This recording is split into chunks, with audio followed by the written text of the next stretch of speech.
Alright, g'day guys, it is Ben here out on the range. Hope you're enjoying this episode of the Stockcast. This is also probably an episode video by itself, but we are inserting into the Stockcast because one of our members did ask us, can you tell us about QD mounts, testing them and return to zeros and so on. Now, I'm not doing QD mounts today because I don't have QD mounts on this scope, but in theory, this should be a little bit trickier to get back to zero than QD mounts, okay? So what I'm going to do today is run my Pulsar Thermion 2 XL50, which I've had off my 308 for a little bit because it's been on my blackout. We're going to throw it back on there. I'm going to shoot a group, see what that group looks like. Then I'm going to take it off, and then I'm going to put it back on, okay? And see how she groups if it's in the same spot. Now, I am using a Wheeler torque wrench to do this, and the first time I put these on, and the second time, we'll do it for consistency, running 40 inch-pounds, okay? We might do a third test, or take it back off, put it back on and say 30 inch-pounds, and then see if that gives us a different point of impact. We are just shooting today at 50 yards, but we'll give it a crack and see how she goes. All right, so I did shoot my first group, and the first thing I'm actually going to do is zero the rifle. That's it. I wasn't actually sure if I'd actually zeroed this profile. I thought I had, but I think I was mucking around with the ballistics settings. So I'm just going to quickly zero it, and then we're going to shoot another group. And, oh yeah, I'm not zeroed at all.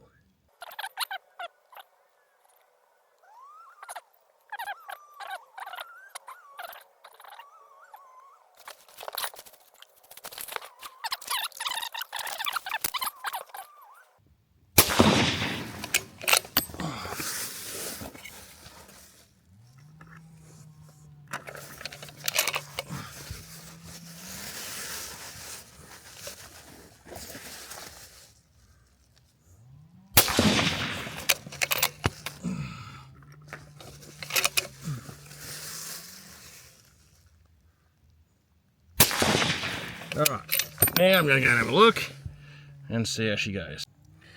Alright, so now, that was my first shot. I really didn't have a good hold. You want to see me struggling to get a better one. We're our next two there, okay? I will refine this zero after this test. Basically what I'm going to do now is take the scope off, put it back on, shoot it again, and we'll see where our point of impact is. Then I'm going to, if it's pretty consistent, I'm going to take it off, put it back on with a different amount of pressure, and then we'll shoot at this target here and see how it performs.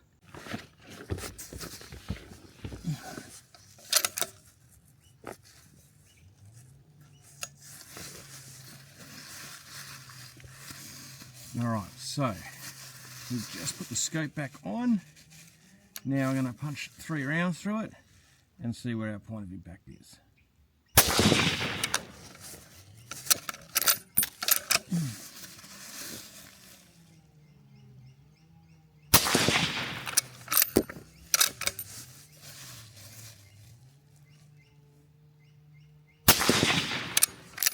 Alright, let's go have a look. Well, we're shooting effectively in the exact same spot as we were, which is kind of predictable because I knew that would kind of happen. But now I'm going to take it off though, and we're going to use slightly different base pressure, and we're going to repeat the same test. And we're going to actually shoot back to here because I know where this grouping is. So we're going to do it at 30 inch-pounds rather than 40.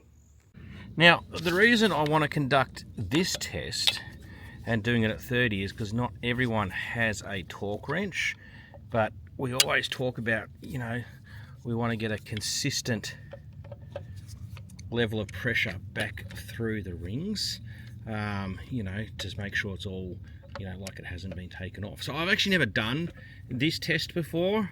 I have done the other test because I take scopes on and off all the time. So I'm just going to reset this to 30 and take this scope off, which we've done. We're going to now put it back on in the exact same spot, push it forward.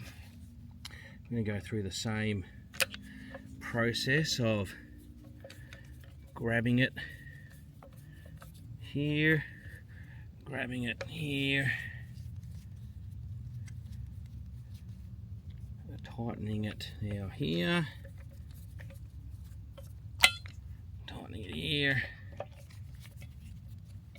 don't know what this camera angle looks like because I can't see the camera, it's probably pretty crappy. There. And there, okay. Now we're going to go through and shoot it again and see what the grouping's like.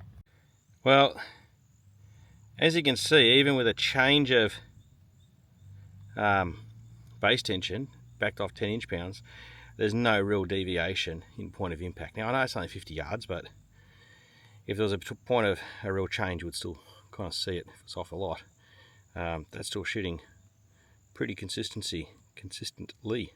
Anyway, that's it guys. I'm going to kind of zero it up for tonight's work, but hope you enjoyed this segment of the Stockcast, or you're watching it as its own separate video. Either way, back to the show.